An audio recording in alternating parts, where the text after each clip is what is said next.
Hey, everybody. Jason Bermas here. And we're going to do something a little different today. We're going to go into the archives, and this is going to be a 2-hour video. I didn't even realize it. I'd totally forgotten about it. I remember that I had interviewed Andrew G. Huff of EcoHealth Alliance at least once, and I knew I met him in person. I've got the book, The Truth About Wuhan, right next to me. I didn't realize I interviewed him twice. And I interviewed him twice in pretty quick succession. I want to say the interviews are within a couple months of each other. They're not quite 3 years old. Why is any of this important?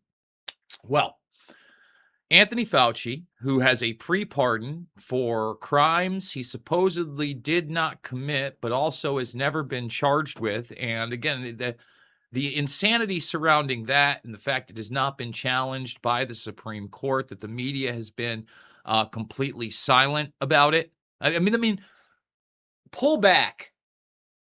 And whether you like the people that Biden, quote unquote, pre-pardoned, including his son and Anthony Fauci, or you're on team whatever, Democrat, Republican, who knows? Whatever you think, okay? Pull it back. How in the world can you exonerate somebody of a crime they supposedly have not committed and have yet to be charged with? It shows you how far we've gone away from not only the constitutional republic, but just general, just common sense that none of that could actually happen. And yet it's happening right in front of us. Okay. So what I did is I went into the archives because Fauci is supposedly testifying before Rand Paul, of whom he's already perjured himself in front of the entire country. Okay. Previously, he's going to testify on the 29th, so a little less than a week from now. Okay. Now, I'm going to be watching. I'm not holding my breath that anybody is going to jail. But I can tell you this. The two videos you're about to see were never aired here on YouTube. Okay. And I know a lot of you who might be new or have been around for a little while now, you're used to the making sense of the madness stuff. And that's where I've pulled this set. And I actually like this set and I wear the jacket now. I didn't always do that. But these interviews, and I did a bunch of these type of interviews, were why I loved that job, other than the paycheck and not having to come to you guys, all the time. You look at that time period and it's not like I'm pumping the buy me a coffee or anything all the time because, it was nice to have a little job security and be able to talk to and interact with people like Huff, who I don't necessarily agree with everything he has to say, but he's a real guy who was really on the inside and really blew the whistle. He's like the anti-Fauci. Okay, he's told the truth and he's tried to go through the proper channels because that's the world he lives in.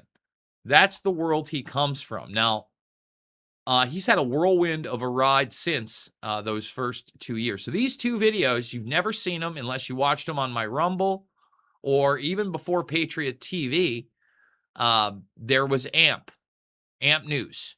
Okay, and that's what these were on. In fact, if I'd kept the lower third instead of blocking it out, it's gonna be blocked out, and you'll see something else. But they even spell my name wrong. I'm so early on with this first Andrew Huff interview. I think they're important. I think they're timeless. I want to know what you think in the comments section. And here's the deal. I may be stopping them and interrupting, etc., from time to time. But between the two, and I cut the commercials out, it's like an hour and 47 minutes. And I'll be honest, I was a little hesitant about this. I haven't watched these interviews in full in Lord knows how long. I've cut a couple clips out here and there. I've retweeted them, but they have never been on YouTube. And I'm wondering if we're going to get pulled midstream, if there's going to be something in there that is just still too controversial, despite how true it is, for the Google YouTube audience. And Google's making big profits, everybody. They're making big. I'll show you that in a moment. We're going to get there really quick. So thumbs it up, subscribe, share. Give me a comment in the live stream down below. Remember that these are archived interviews. It's in the title, okay? But I still really do need your support. $5, $10, $15. It means the world to me. Big donors. Thank you, thank you, thank you. I could not do this without you. We've also got the PayPal down below. By the way, it was Brandon who reached out via PayPal. Thank you, Brandon. We appreciate that. Also, give me a follow on the Trash app that every time I restart, by the way, there it is right there. Well, Google profits quadruple to $112 billion after investments in AI. I love how they act like this is a private company. It is a Trojan horse civilian system that was set up by DARPA, NASA, the CIA, and the military-industrial complex. It is a defense contractor, okay? And as they tell you, you will owe nothing and be happy, as they raise prices on you, as they had the largest wealth transfer ever during COVID 1984 and are trying to blame inflation on tariffs, while they printed money out of nowhere. As they do that, the agenda continues to march forward as though this isn't a technopoly, as if that this isn't an attempt at a new neo-feudalism. And that's the truth. And one of the ways they do that is narrative management. Remember, Google owns YouTube. They took my channel 5 times during that COVID 1984 time period. I had to fight them on this app right here. And that's before the Musker nuts. So it's not like Musk helped me fight the bad guys. And this is the type of crap that you can still find everywhere. This is May of 2020 with Fauci, National Geographic. This is the big, serious Fauci face. No scientific evidence the coronavirus was made in a Chinese lab. Well, it wasn't made in a quote-unquote Chinese lab. It was a combo factor of the United States working with China, working with the military-industrial complex, working with privatized contractors like EcoHealth Alliance that Andrew G. Huff is from, okay? So, again, the Fauci and Rand Paul are going to face off again in a Senate hearing next week. So what?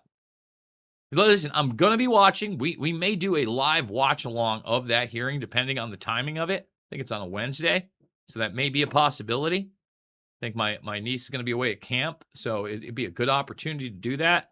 But no one's going to prison, okay? And these are the 2 videos that you're going to be watching.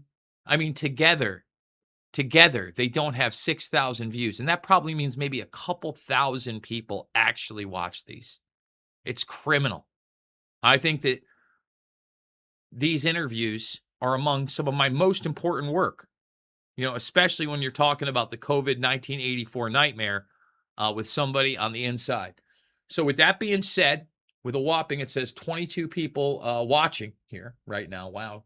Again, almost 80,000, I think it's less like 78,000 subscribers. And we can't get, forget about 50 people or 100 people. We can't get 25 people watching 2 minutes in. I love the algorithm. It's so nice. It's so great. I had somebody else tell me I never get any of your notifications, Jason. That's why I'm giving I have to come to your page and check it out. Yep. And that's why I really need you guys' support. So without further ado, get ready, because here we go. Welcome to Making Sense of the Madness. We've got a very special show for you today. We're going to be spending 1 full hour with Andrew G. Huff, the EcoHealth Alliance whistleblower. We're going to be talking Fauci, COVID 1984, the Wuhan lab, CIA, and more. Buckle up and get ready to make sense of the madness.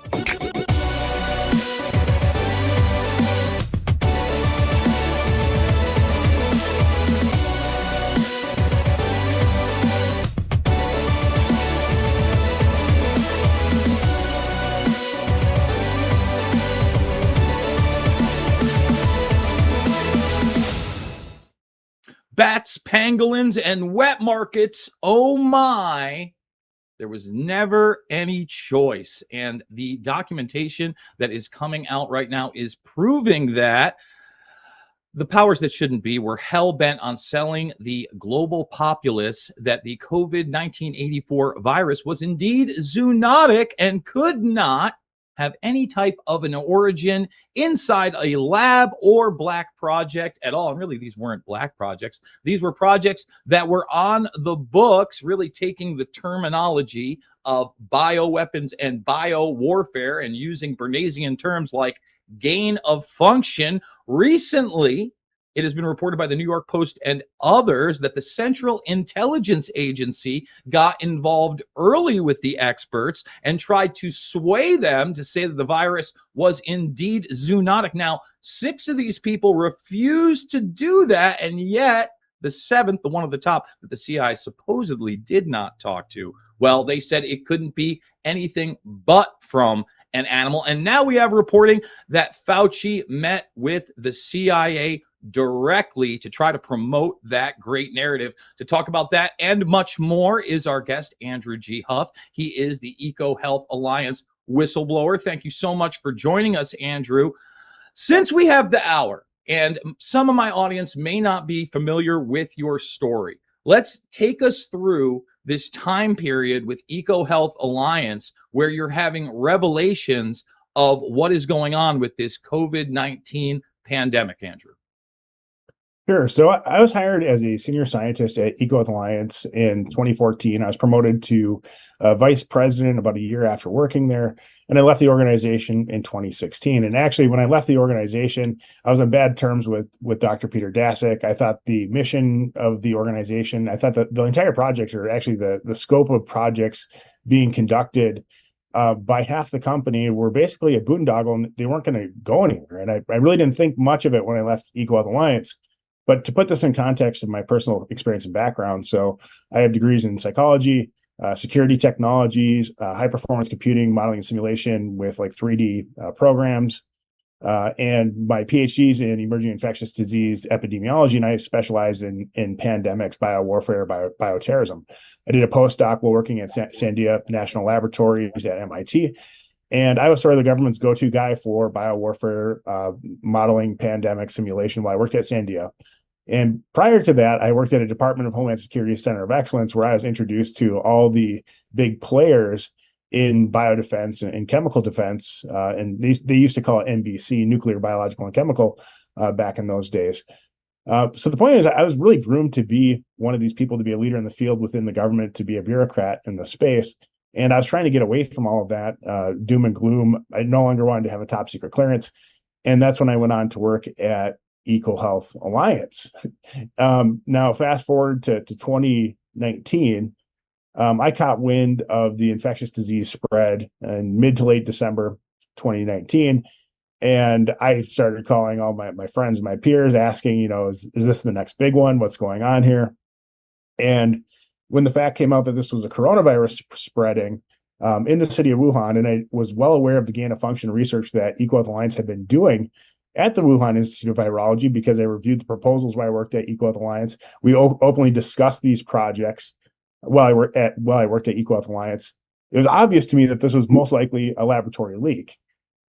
And I really went through a period of uncertainty of who to trust in 2020, because everything the U.S. government was doing was not according to the pandemic preparedness plan or national pandemic preparedness plan.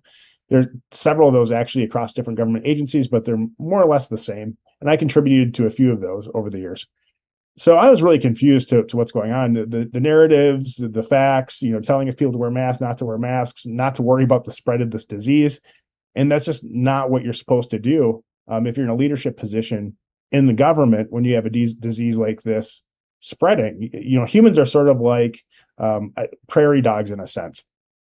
And when one prairie dog pops up out of the hole and sees a threat or a problem, they sound the alarm and everyone dives down the hole, and that protects the population or the herd of prairie dogs. Well, when it comes to infectious disease spread, whether it's a bioterror weapon or a pandemic, we typically behave the same way. The idea is to sound the alarm so that everyone can get prepared, respond, and do what we can. And from there on out, the guidance from the U.S. government, the response became more ridiculous over time. And by the time 2021 comes together, I recalled some interesting things. Dr. Peter Daszak told me that he was working with the CIA while I worked at EcoHealth Alliance. And then I started to reflect back about everything I know about the intelligence community, because I'd worked with these people over the years, my time at EcoHealth Alliance. And a number of the programs that EcoHealth Alliance was engaged in specifically tied or matched with many of the intelligence collection priorities for the U.S. government. Everything I'm telling you is vague enough. It's not classified. I'm not giving away any classified information here. And this was all out in the open, so to speak. These were public documents. Some at the most might have had a official use only stamp, which really doesn't mean much. But in public circles, you could go find these documents discussing the intelligence collection priorities of the U.S. government. If you go look at the funding requests or proposal requests from the Department of Defense and other intelligence agencies, going all the way back to 2008, 2009, 2010, these organizations were actively seeking to collect intelligence on foreign laboratories, and they were also trying to improve or enhance biosecurity and biosafety in these laboratories so that there wouldn't be an accident. So the idea was something like this.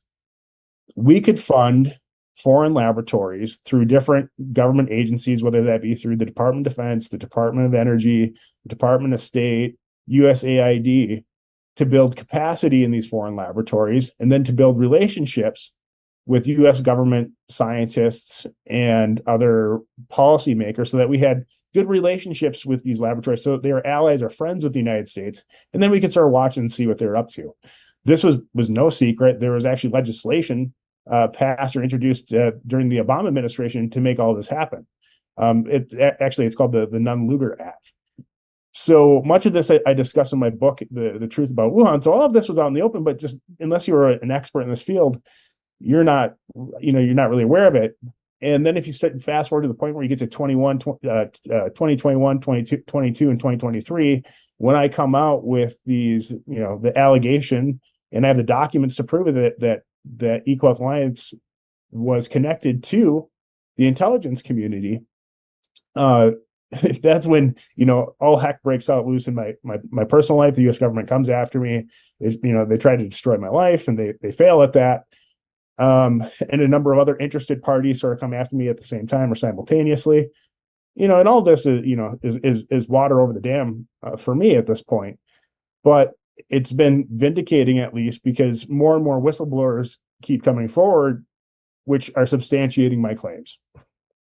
Well, let me also say this. The mainstream media did you absolutely no favors by trying to demonize you and not reporting on the facts. I mean, again, you had the documents. That's not hyperbole.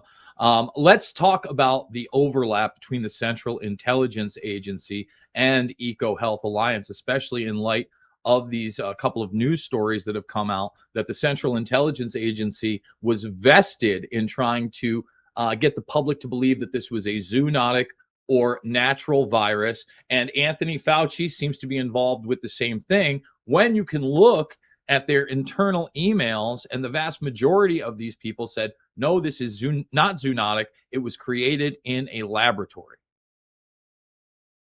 And that's within the context is if those were the FOIAs or the emails that were uncovered. Simultaneously, there was this duplicitous nature where they're also talking on burner cell phones to hide their communications about coordinating what they were going to say publicly. And if you actually look at the timeline events of what the U.S. government has at least officially come out with, the official timeline where this disease started spreading, and it's China's fault. If the timeline was something like the middle of December, this disease started spreading. And then through a series of hearings in the U.S. Senate, then they pushed that date back. Well, now we think it started spreading at the World Military Games at Wuhan. Well, let me point out a couple of facts here about the World Military Games in Wuhan. So one, the city was already on lockdown. That was reported by athletes, intelligence officials. There's pictures of it. This is no surprise. And that was in mid-October of 2019. The other thing is that a number of those athletes go back to their home countries and report respiratory illnesses, not otherwise specified, and that's typically what a novel infectious disease is reported as in health records or in epidemiology. But here's the thing: you would not have that level of lockdown present in the city the size of Wuhan, which is like New York City or bigger, unless this disease had been spreading before that. So it's not that the Chinese went into lockdown at that point. The disease was already spreading at that point. I think everyone was pretty well aware of that. In the book I discuss, I was contacted by a woman by the name of Dr. Amy Jenkins from DARPA, the Defense Advanced Research Projects Agency, who had worked with the State Department and a number of other three-letter agencies, which I was introduced to as a PhD student. And she was desperately trying to recruit me to be the programs officer, a biologics director for this directive within DARPA. And how odd that phone call was. So for one, they called me on, she reached me on a brand new cell phone number, San Francisco area code, which nobody in my national security background had that number. Okay. So how did she get my number? Two, why was she recruiting me of all people? Because I made it very clear to everyone in my professional network that I no longer wanted to work in national security in these areas. I just wanted to go back to doing academic type research or population health or corporate public health research. And that's really where my interest lied. So I declined the position, and she really pressed me hard to accept that. So I believe that phone call was the Department of Defense trying to bring me back under the wing of DOD so they could read me into the program, and then if read me in, meaning give me a top secret clearance, tell me what was going on, and then I wouldn't be able to write the book and do the things that I've done now. The other thing here is, so they've really pushed this October emergence date. There's a scientific fact here which is inconvenient, but if you look at the caseload or case numbers of COVID spreading around the planet in 2020, so maybe we start to get reliable estimates by the summer of 2020, and there's a range, because there's false positives, false negatives on these tests, but when the sample is so large, you can say like, hey, the truth is somewhere here in the middle. And then you reverse model it back using the transmission rate, and you can use this process of division or square rooting to find the likely emergence time period or time point. And that points to late August or early September of 2019. And that's a hard fact. I mean, that's math. It doesn't lie. And that is, well, let me just stop you there. But aside from math, okay, what people forget is that at that time we were in this country, we were already going through a massively tough flu season. It was one of the worst flu seasons out there. I lived in New York at the time, not New York City, but upstate. And I would see kids who would go down for vacation on college. And I remember them coming back from Thanksgiving break. And so many had this sickness. I myself got sicker than I ever had in November. My entire family got sicker than they had ever had been. And then I had some really odd long-term effects that were respiratory in nature. I just turned 40. I thought, oh, well, this isn't, a big thing. I'm getting older. Things are rougher. And at the same time, I lost my taste and smell for 3 days before that was even talked about. So it's been my opinion that this thing was very active, like you just said, somewhere in the September, October range. And then you have the Event 201 simulation taking place in New York City in October of that year, which ends up being literally a blueprint for the way that things were handled, both militarily and through the media, Andrew. Oh, absolutely. And I'm glad you brought those points up. That's exactly where I was heading. So in late August, early September, there's a critical failure of an HVAC component at the Wuhan Institute of Virology, which is well known as the bioweapons laboratory of the Chinese. We can come back to that subject in a bit. I think it's relevant. And so think about this: this disease starts spreading. These types of laboratories, and especially the WIV, is very closely watched by the Department of Defense, the Defense Intelligence Agency, and the Central Intelligence Agency, and the State Department, because they're concerned about what they're doing there, and rightfully so. Right? They should be concerned about what's happening at that laboratory. There's nothing wrong with that. I mean, that's the government looking out for the safety of the military and also looking out for the safety of us. Now, so they have this HVAC leak. There's a reported index case. This student, a master's student, she's went missing. And that's when we believe the disease started spreading. This has been testified to by a number of people in Congress at this point, both in the Senate and the House. This is, not really hearsay. These are facts. So we have the mathematical modeling backwards to what the original or the origin date is. And we have the intelligence around, what happens in that laboratory. So there's an HVAC leak, the disease starts spreading. The Chinese start mass buying PPE. They started buying up PPE, personal protective equipment from all around the planet. And there is US customs data and DHS trade data and world economic data to prove that. The production and ordering of PCR tests, they go into bulk orders. I think it was like in October and November of 2019. And Event 2.1, if you look at the key player there, that's Avril Haines, who used to be a member of the CIA. I believe she was representing the CIA at that meeting, and she's now the ODNI. She's the director of national intelligence at the office of the director of national intelligence. So here she is in this intelligence capacity. And the funny thing is, Avril, there was a unanimous bill passed by the Senate and signed into law by Biden saying that she had to declassify and release all the COVID origin data. She still has not done that to this date. And there's been no pushback from Congress, and we can get into that because I don't think anybody really wants to know or wants to deal with it. But well, Andrew, let's just stop here for a second, because we are going to have to go to break in a moment. But not only do they not want to do it, instead they had this faux COVID-19 panel that put out their own report, and it was headed up by Philip Zelikow, of all people, the guy that oversaw the 9/11 Commission cover-up. And then they did a full panel with like the Washington Post, etc., and it plays into all the mainstream media aspects of it and doesn't even want to touch on the possibility that this thing was not zoonotic, and instead wants to give the state and really world government more authoritarian power. These are the tools that they continue to promote. Like I said, we got to go to break. When we come back, we're going to have more with Dr. Andrew G. Huff. This is one you are not going to want to miss. Back after this to make sense of the madness.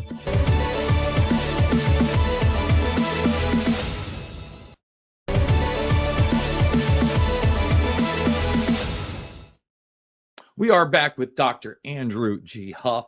And Andrew, you were just talking about Avril Haines, the Central Intelligence Agency, and this Event 201. Really, I guess it's a forum. But not only did you have the Central Intelligence Agency there, you had representatives of the Gates Foundation, you had the World Health Organization, and stunningly, this was based around a coronavirus, a zoonotic coronavirus, not a bat from China, but instead a pig from South America. Otherwise, it goes straight down the line into the playbook that we saw during the pandemic. Absolutely. And I believe Event 201 it's a tabletop exercise. That's the official name or the way that you describe these things. The tabletop exercise was used to condition everyone, all the different nations, all the stakeholders, if you want to go by globalist terms, how to respond to this situation. And I had actually participated and helped construct a number of smaller tabletop exercises for the U.S. government, both international and domestic, over the years, and participated in quite a few. And the thinking behind this is if you can get all the different stakeholders in the same room talking to each other, you can identify problems or critical gaps or weaknesses, and then build the relationships between the government and the private sector so that you can have a strong response to these types of events. And I don't think there's anything wrong with that per se. What's so nefarious about this one is that it's directly used to basically align all of these the response before the disease spread is communicated to the public, and that's really the big problem here in my mind. So in medicine and public health, we say do no harm. Well, think about how many people were harmed from the time that disease started spreading in late August or early September until they announced the disease spreading in late December 2019. And then the U.S. government went so far as to, if you look at Anthony Fauci specifically, denying that this was even a real problem until February or March of 2020, where this had all become politicized. So it violated the do no harm principle. And then on top of it, this information sharing between the government and corporate America was used to consolidate wealth and to fleece everyday people, average people all around the globe. And I really have a problem with that. That's not the way that these tabletop exercises were ever conceived by myself and most of the other people that I used to work with. To do so would be highly unethical, and I can't believe it. I'm rather shocked that this happened, and you know, it is what it is now. But it shouldn't have happened, and they should have warned people immediately. Well, once again, it seemed like from the get-go there was one solution and one solution only, and that was quote unquote vaccines that weren't vaccines, that had to be redefined as vaccines, really gene therapy, mRNA shots to the tune of 2, 3, 4, and 5.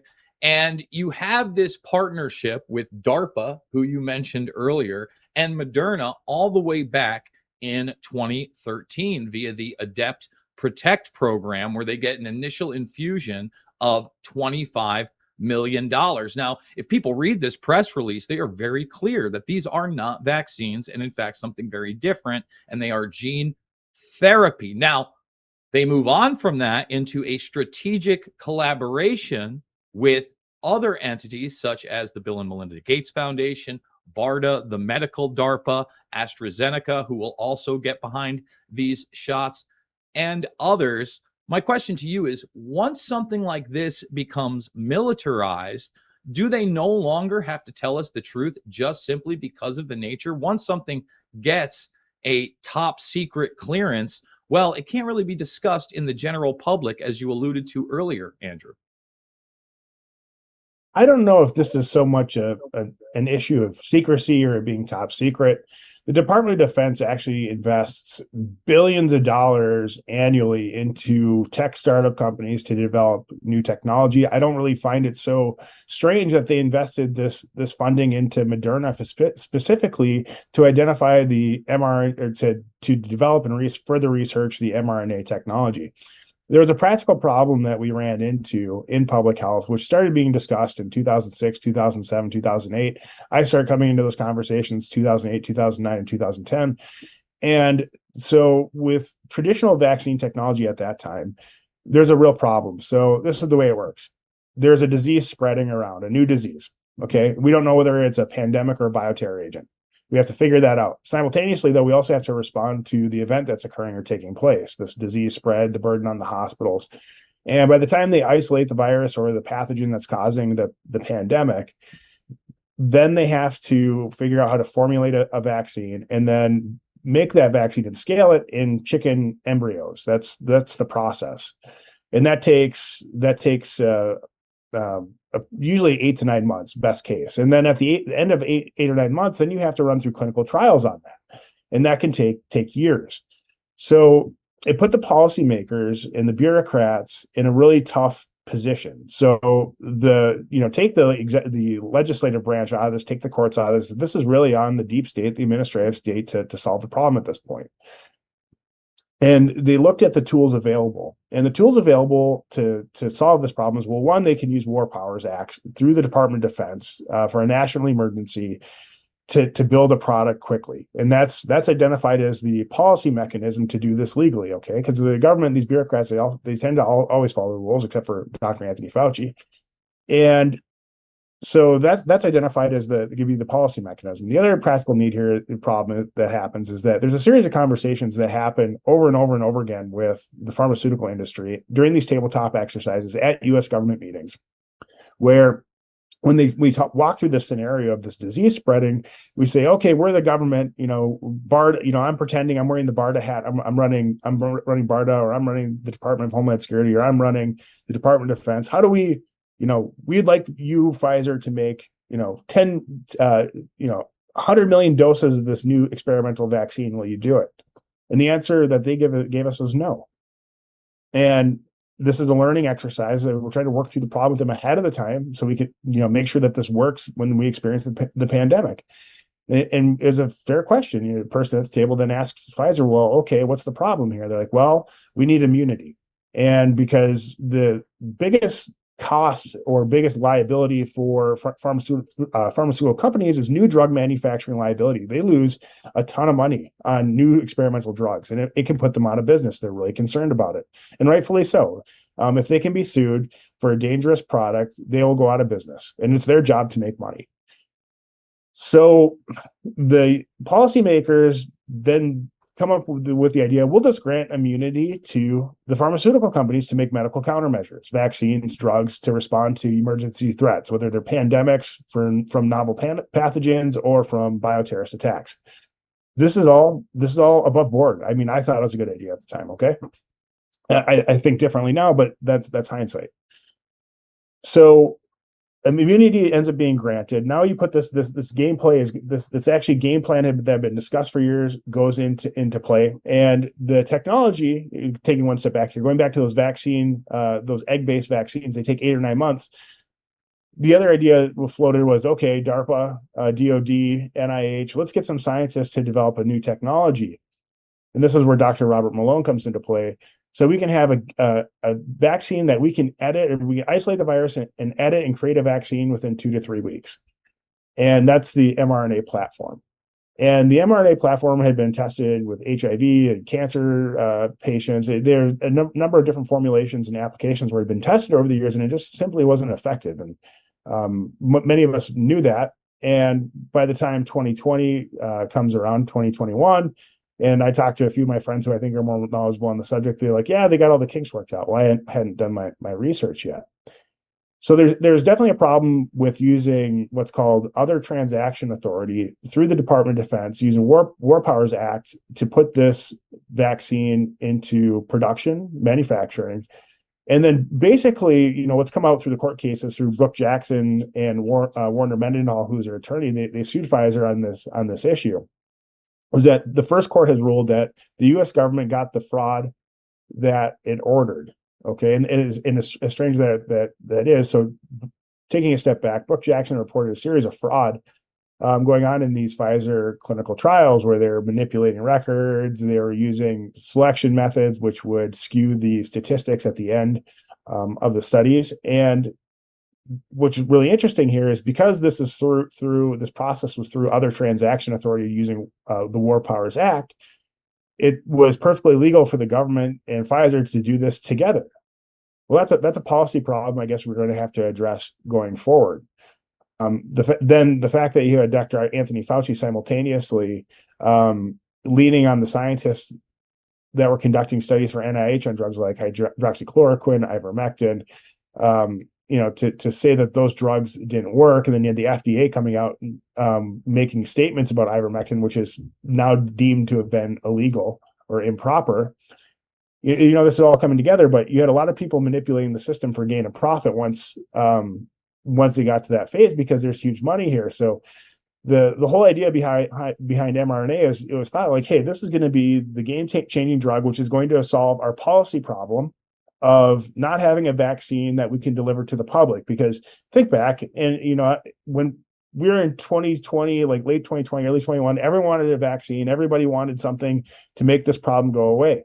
And the bureaucrats, you could take, Anthony Fauci, take the corrupt people out of the mix, wanted to do something to help people. And there's nothing wrong with that. And if you look at the pharmaceutical companies here, they have fulfilled their patriotic duty as asked upon them by the Department of Defense and the government. Now, was it ethical? No. Would I do the same thing that Pfizer did and some of the people that worked at their subcontracting facilities did? No. But they stood up to the plate and they delivered a product because the U.S. government and the American people were asking for it through our elected official. Like it or not, that's what happened. This is why we need to have policy changes in the future to address these problems, issues. I believe it can be corrected. Hindsight is always 2020, but everyone was acting, at least at one point, or I shouldn't say everyone, most people were acting in good faith. Unfortunately, there are a few bad apples that are not acting in good faith, which really, mucked up the process.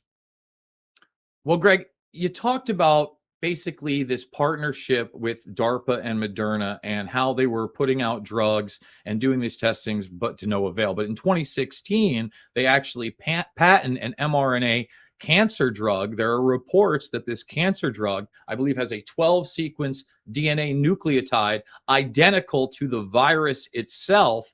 This would suggest that, again, the virus was not natural. What are your thoughts on that report? Do you think that that's valid? Oh, it's absolutely valid. And there's 4 other patents that I came across, which I thought directly tied into the manufacturing of SARS-CoV-2 directly. So when I worked at Eco Alliance, there was a data transfer and sharing agreement, and there was actually several of these between different partners involved with our sample collection happening through the USAID PREDICT program. So that's jokingly called CIA Light. But USAID was actually funding the sample collection internationally to engineer SARS-CoV-2 while I worked at Eco Alliance, before I worked at Eco Alliance. And the gain of function work at the Wuhan Institute of Virology actually began under this USAID program and not under Dr. Anthony Fauci. And I think this is what ties into the recent revelations. I think I read a Zero Hedge article this past week that said, well, Dr. Anthony Fauci is just the patsy here. And that's exactly what I've been saying now for over a year and a half. Dr. Anthony Fauci did not have the pull or the clout to steer all these different government agencies and their intel assessments to a zoonotic origin from a wet market, which wasn't really a wet market by definition, by himself. He was a sub-agency director at NIH. And who did? Well, it would have to be someone from the intelligence community or Department of Defense, but more likely intelligence community. If you go and look at who the person who's been in every, had her foot in every, pie, so to speak. Well, Avril Haines was at Event 201. Avril Haines has been at the ODNI for quite a while now. She's been in the government working this issue, running the cover up for quite a while. And the real travesty here is I can't understand why the cover up continues. I think the American people are all pretty sure of what's happened at this point. They probably didn't believe these deep, dark secrets about the CIA being involved. But going back to these patents at Moderna, and to your point that you brought up earlier, there's a U.S. policy that was passed or changed, and this debate really took off in 2010. And this is around the concept of what's called dual-use research of concern, or gain of function.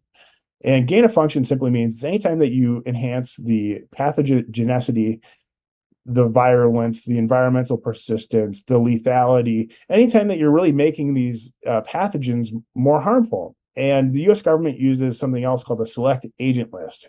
And there's a select agent list from the USDA because some of these are animal and plant pathogens. And there's also one from HHS CDC. And these are some of the nastiest or most horrific bugs on the planet, according to experts. SARS coronavirus was on that list. So after a series of mishaps and accidents in 2013-ish, going into 2014 by the U.S. government and other laboratories that they're partnered with, the Obama administration puts a moratorium or a freeze or a hold on all this gain of function research. My employer, my boss, Dr. Anthony Fauci, is allowed to continue doing his gain of function research at the Wuhan Institute of Virology, escaping direct policy, or I guess standard protocol or oversight from NIH, which shouldn't have been allowed.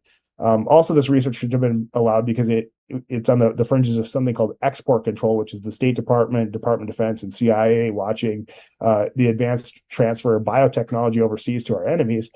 But that aside, there's a number of reasons why this research should have been stopped. But then my boss is allowed to continue on doing this gain of function work with the Wuhan Institute of Virology.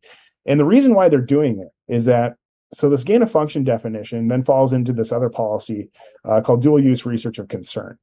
And dual use research concern means, well, because of the 1972 bioweapons convention or treaty, we're not allowed to go doing gain of function work just to weaponize things. And at least to the countries that signed it. But there's a loophole in that regulation because you are allowed to make medical countermeasures.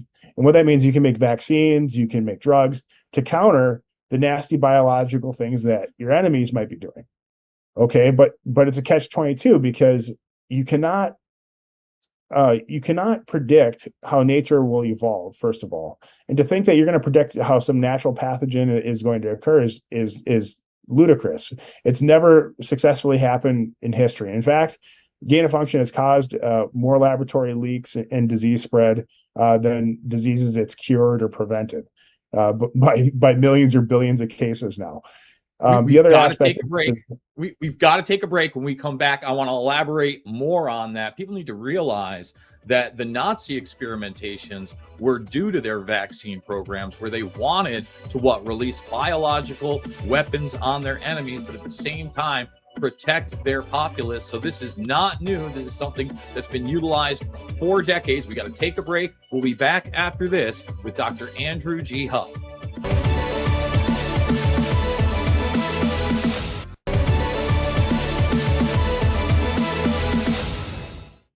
We are back with Dr. Andrew G. Huff. And before the break, Andrew, you were talking about how there has really never been a successful program through gain of function to come up with a solution to any type of, I guess you would call it a virus that doesn't exist. That's the craziest part about this is we're creating these viruses or enhancing these viruses so that we can have medications for them later.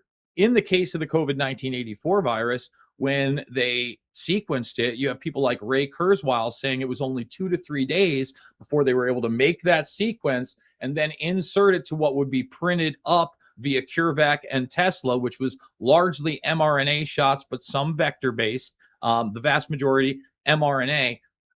How do they get away with that? How do they get away with just a digital sequence of these viruses when we know, like you said, that you don't know what it's going to do once it goes out into the wild and mutates?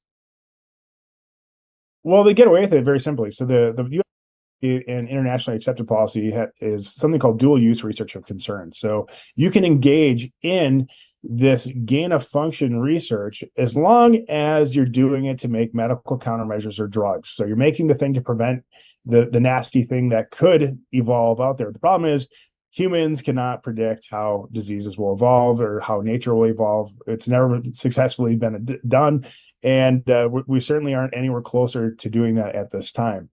So you have to ask the question, well, what are we doing here? And what we're doing is we're spending a lot of money on bioweapons development and medical countermeasure development, even though this falls under the peaceful use category.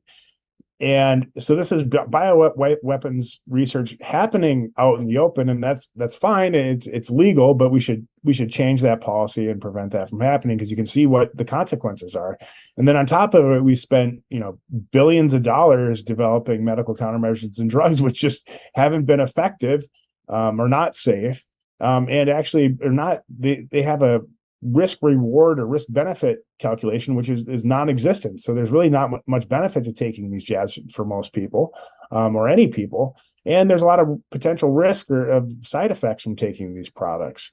So we've created a market through the government for mRNA. It's here to stay because of a lot of clever regulatory maneuvering. I don't see it going away anytime soon. I try to remain positive and hopeful that they'll get mRNA technology right, and it will become something that is helpful or effective with low side effects in the future. That's not going to happen, though, until they have informed consent and they do proper testing on these products. It's hard to say where the regulatory future or framework will and how that will evolve, how the regulatory framework will evolve in the future. I hope that there is some common sense regulation around this, at least to develop and a safe product that's effective.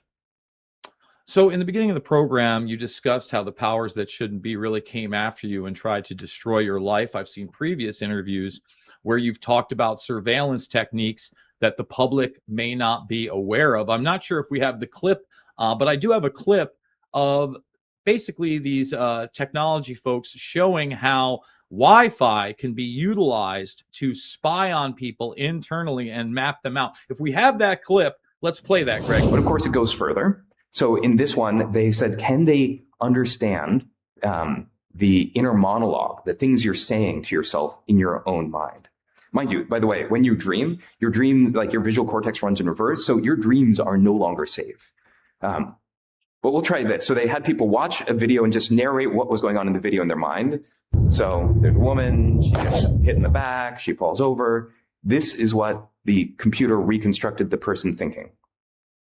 See a girl, looks just like me, get hit in the back, and then she is knocked off. So our thoughts like are starting to be decoded. Yeah. Just think about what this means for authoritarian states, for instance. Or if you want to generate images that maximally activate your pleasure sensor, anything else. Okay, but let's keep going, right? To really get the sense of the combinatorics of this. How about, can we go from Wi-Fi radio signals, you know, sort of like the Wi-Fi routers in your house, they're bouncing off radio signals that work sort of like sonar. Can you go from that to where human beings are to images? So what they did is they had, you know, a camera looking at a space with people in it. That's sort of like coming in from one eye. The other eye is the radio signals, so sonar from the Wi-Fi router. And they just learned to predict, like, this is where the human beings are. Then they took away the camera. So all the AI had was the language of radio signals bouncing around a room. And this is what they're able to reconstruct. Real-time 3D pose estimation, right? So suddenly AI has turned every Wi-Fi router into a camera that can work in the dark, specially tuned for tracking living beings. Can you talk to that now that that's out in the public arena, that things like Wi-Fi signals can be utilized to spy on people? Well, there's a number of different ways that these types of technologies can be used, and Edward Snowden actually either leaked or discussed some of these technologies way back. I mean, in 2010, I think, or 2009, when all that information from WikiLeaks came out. The first thing is everything in your device, in your house, is an IoT device. It has Bluetooth. Apple devices are quite terrible in a sense because they have AirPlay and all these connectivity devices to make everything work seamlessly together. And that can turn everything in your home into a spy device if it has the capability. There's other technologies or processes where, so using energy technology or wave-based energy, so that could be Bluetooth or Wi-Fi. They can then use these, especially if you're carrying an IoT device like a phone, they can use that then to track your position and location inside the building that you're in. The other aspect of this, and you've probably seen this with Ford, I think they call it 3D Google Maps. I mean, I used to have that in New York City years ago, you know, and then if you have all the different measurements that are being taken off your iPhone, and you look at all the different hardware parameters on there, the gyroscope, all these things, accelerometers, MEMS technology, they can use that to measure, you know, your health, your heart rate, all these kind of different things. And then, you know, the technology is so advanced now is that then you can use that wave technology then to track the objects themselves by looking at the attenuation of the signal or the bounce off different types of materials. So a simple explanation of this is that, you know, if you have a device in a concrete room emitting a signal or a beacon, the signal will bounce off the surfaces. And as it bounces off each one of those surfaces, the wavelength changes shape a little bit. And if that Wi-Fi router that you're using, for example, has a powerful enough processor on it and computing, someone could load malware onto that device then to take these different types of measurements. Now, how accurate this technology is today, I have no clue. I've been out of following it for some time, but there is actually a subspecialty within engineering and signals processing that deals with these types of problems, and it's advancing quickly. We got to take another break. When we come back, I want to talk about how people can support you and where you think this is going. Will there be a Nuremberg 2? I'm not so sure, and I'm not so sure that's what we want. It's Making Sense of the Madness. Back with Andrew G. Huff after this.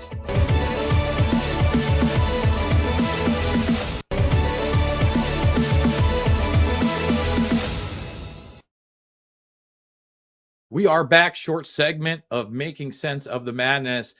Andrew, do you think that there will be any justice? There's a lot of people out there talking about Nuremberg 2, and, you know, I'm in support of these people being held accountable in some kind of trials. But even when you look at the original Nuremberg, it was really selective enforcement. We obviously had Operation Paperclip, where many Nazis were actually integrated into our systems of intelligence, aeronautics, and beyond, even biological warfare. They were doing those sorts of things.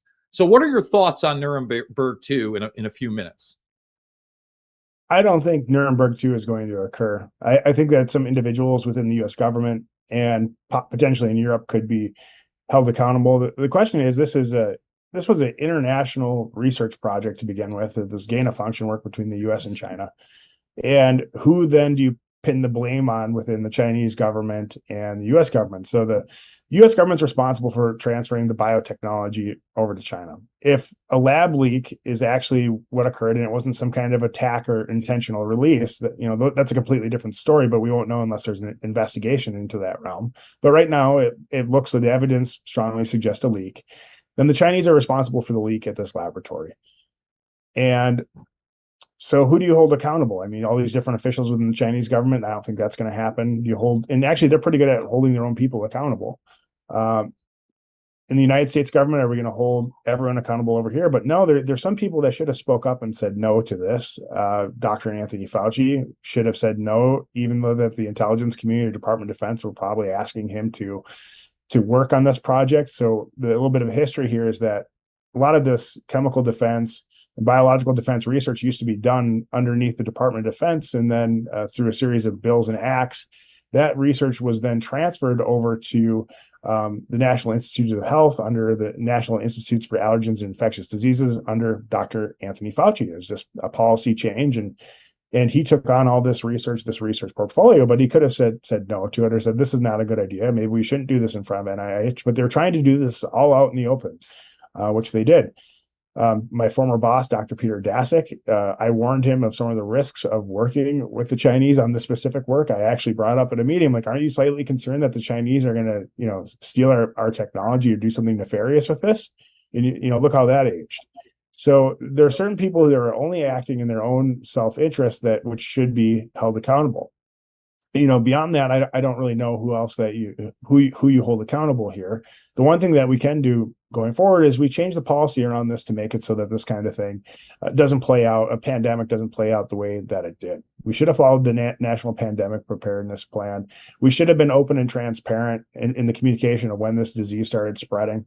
And I've always been an advocate for that. So I actually used to develop these platforms for the Department of Defense, for the intelligence community, of trying to figure out or detect infectious disease outbreak signals. And I was quite good at it. And they used my technology that I developed. And when you have a warning or a signal like that, and then it's confirmed with intelligence, that information should be communicated back to the global community, because as you can see, these diseases don't care about boundaries. You can't shut down the borders. You can't lock places down. But what you can do is you can inform and warn people.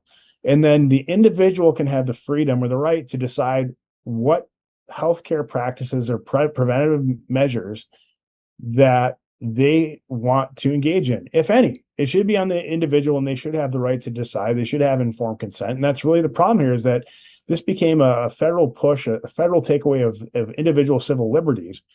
And I'd like to see in the future that individuals are well informed by the government. They have the best information from the government. That's what the government used to do, provide people with great information so they can make well-informed choices on their own. And that's the best path going forward. We're never going to be able to, you know, force and mandate vaccines and all these people. I think a lot of this is going to get challenged and overthrown by higher courts, and especially if it makes it to the Supreme Court. You know, the government employees have been, I think the mandates have been upheld within the government, especially for some occupations where there's occupational risk. But that's that's problematic, because the definition of what a vaccine is has changed, and that should be challenged too. But really, the best thing we can do is warn people when we have a signal of intelligence, or when the disease outbreak has then been later confirmed. We need to warn people. That's the number one thing. Duty to warn. In public health medicine, duty to warn and do no harm. And if you do those two things and we stick to that, we're on the right path to success. Well, I think the big problem also is that they demonized and sometimes criminalized actual treatments that did work with the COVID-19 84 virus, from simple things like vitamin D and vitamin C drips to things like ivermectin, hydroxychloroquine, budesonide, and beyond. We've got to take one more break. When we come back with Andrew G. Huff, I want to talk about the book and how you can support him. It's Making Sense of the Madness.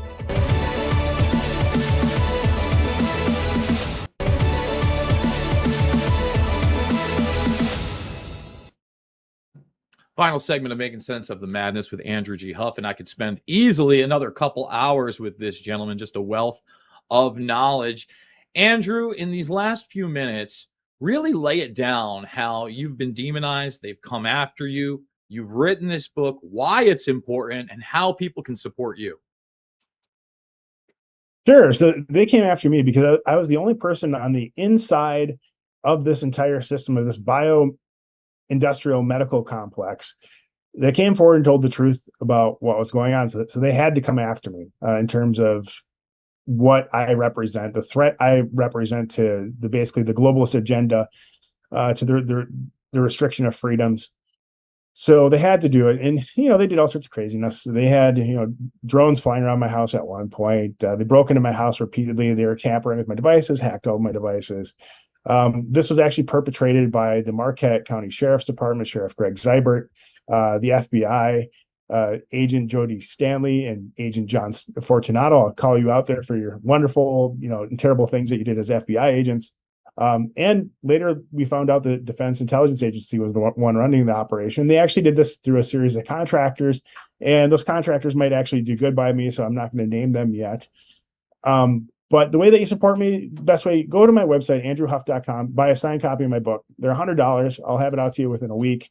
I make a substantial profit by a signed copy. It's like 90%, but that supports me the best way. And if you just want a copy of the book, you can get it anywhere from Target to Amazon. It doesn't really matter which reseller that you get the book from. You can get it anywhere. For the average person out there, what should they be doing to ensure that something like this never happens again? Or if it does happen again, it doesn't play out in the manner that we had? Well, one of the biggest mistakes that I made as a citizen was not being politically active. I used to be very politically active, and I quit in, I guess, 2012 when I became disillusioned with the system, and then I just became so quote unquote a government contractor, a grifter type, just sucking in all the tax dollars to work on different contracts for my Department of Defense projects. I admit it, and I just became disillusioned with the system. And the problem is, I should have stayed active. And for people listening, you need to stay active. You need to get involved. You need to get off your phones. You need to get off your computers. This is very important. And you need to go meet people in the real world, okay? Especially conservatives, libertarian-minded people. It's a real world out there, especially if you live in a rural area, rural community. Go have a sense of community. I don't care whether that's at church, the pool hall, the bar, wherever you find that. You need to get off your phones, get off your devices, get out of your house, and go physically be present, speak up, ask questions, and find out what's going on. Because this war is being waged against us in such a way to isolate us and to keep us apart. And as long as that continues, they're going to win. The globalists will win. They have far superior resources. And I want to tell everyone that Donald Trump is going to be, the president of the United States. He'd certainly have my vote. Then it would be RFK Jr. But I actually think that there's a good chance that Donald Trump might be eliminated from the ballot process, or RFK Jr. might be eliminated from the ballot process. And that's because the globalists are going against both these guys real hard. And it doesn't matter, if you're on the left or right end of the spectrum watching the show, the same basic principle applies. You need to get off your devices. You need to get out in the world. You need to go network with people, and you need to become active on the issues that you're passionate about. Otherwise, we're no longer going to have freedoms, and they're going to steamroll us. Absolutely. And I also share your concern that Trump may not be on the ballot. It doesn't seem like they're going to allow RFK Jr. any type of fair primary process. And these people are really being crushed by a system that is becoming more and more authoritarian by the day, week, month, and really hour. Andrew G. Huff, absolutely a pleasure to spend an hour with you, my friend. I hope we can do it again sometime soon. And I want to thank all you guys out there for joining us. I need you to spread this interview out there. Well, sure wish it got spread out there. Aside from the end there, with, again, I guess I had a little hopium on Trump, and RFK Jr. hadn't joined the train yet. He was still trying to become the Democratic nominee at that point. What an interview. What an interview. Here's the book, by the way, that was handed to me by Andrew G. Huff. It's funny, I put this out on X, and he actually got back to me, said he forgot about the interview. And I go, well, actually, we did too. I forgot about that part. I mean, bombshell stuff there. But totally bomb. I mean, if you can't show that to somebody with all the evidence that was presented, I mean, the technology, he mentions the DOE really quickly. He talks about the virus possibly being intentionally spread. I mean, that guy went as far as he possibly could, period. And by the way, This has never been aired on YouTube. We're about to do the second hour. When I said I could have talked to him for hours, I could. I talked to him for quite some time when I met him in person as well. But we've got, what, 63 people watching. I've got 78,000 plus subscribers. We have not once hit 1 in 1,000 subscribers. Forget about other viewers. And again, the good people at Google, part of Alphabet, that own YouTube, the number 1 and number 2 search engines in the world, forget about everything else that's their technopoly. We're seed funded by In-Q-Tel. Again, Andrew G. Huff talked about those types of seed fundings. Seed funded by In-Q-Tel through the National Library Initiative. They came up with DARPA and NASA money, heavily embedded with multiple defense agencies and contractors, National Security Council, you name it. So they don't want you to know about Andrew G. Huff. But we're going to play another hour right now. I would say this, and I'm not trying to toot my own horn here, but the information that Huff just presented, and you could see him smiling when I'm making my points before he answers the question, because he knows exactly what I'm talking about from the inside. And I'm not a brilliant guy. I've just looked at the public source information. But we're going to play this second interview where we're going to talk more about Daszak, his boss, and so much more that we didn't hit on this one. I mean, again, just bombshell stuff. Get this out to people before Fauci testifies next week. It's as important as whatever he's going to say. That guy was spot on in his analysis. Outside of me and him both having a little hope for, Trump and RFK Jr. RFK Jr., again, big disappointment. He said mRNA is here to stay. Sure is. I am encouraged that we haven't been pulled yet from YouTube. None of this should be pulled. I mean, again, the guy, read the book, The Truth About Wuhan, How I Uncovered the Biggest Lie in History, Dr. Andrew G. Huff. With that being said, let's do it. Let's go to the second interview right now. Welcome to Making Sense of... Actually, before we do that, I got to do it since we're an hour deep, and we literally had... somebody did hit me on the PayPal. I want to thank you so much for supporting the broadcast. Consider supporting the broadcast. Again, guys, we can't get 70 people watching live on the largest platform in the world. And I just want you to share this information. But if you could support me, again, big donors, thank you. We got the PayPal down below. But the smallest donations also matter as well. And I want to thank everybody who has supported me in the past and continues to in the future, because I think that these interviews and a lot of this work actually matters. You know what? Let me address something real quick. We had somebody in the comments being like, oh, you've made money on this movement and nothing's changed. Why should we even listen to you? Hey, I'm trying to change things. I'm telling you the truth. I'm not coming at this as a grifter perspective. And when it came to the hate and lie shots in particular, forget about, whether or not the movements. I told everybody under no circumstances should they do it. I mean, that should be worth something alone, I think, right? That I really, and I'm still sick to my stomach for all those that didn't listen, that I've got a little bit of humanity left in me. More than a little bit. I am team humanity. Long before you heard it from the Musker Nuts or Jones, you go back years ago, especially when this COVID 1984 nightmare kicked off, that's exactly the place I went. I don't care about left or right or any of that bullshit. I'm team humanity. So here's the next hour with Andrew G. Huff. And if you thought that information was bombshell, we're going to go even deeper right now.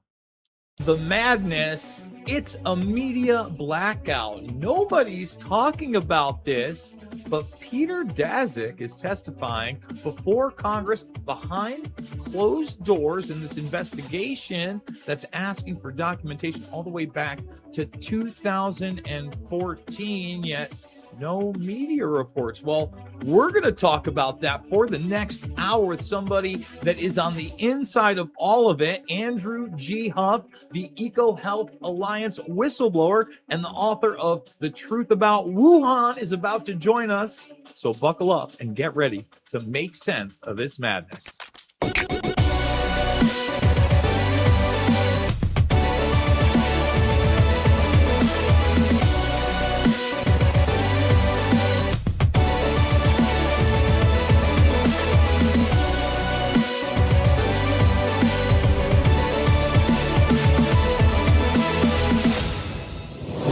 how do we work that out from a viral sequence? It's not straightforward. So as an example, first of all, we're only looking at viral families that include those that have gone into people from animals. So we narrow it down straight away.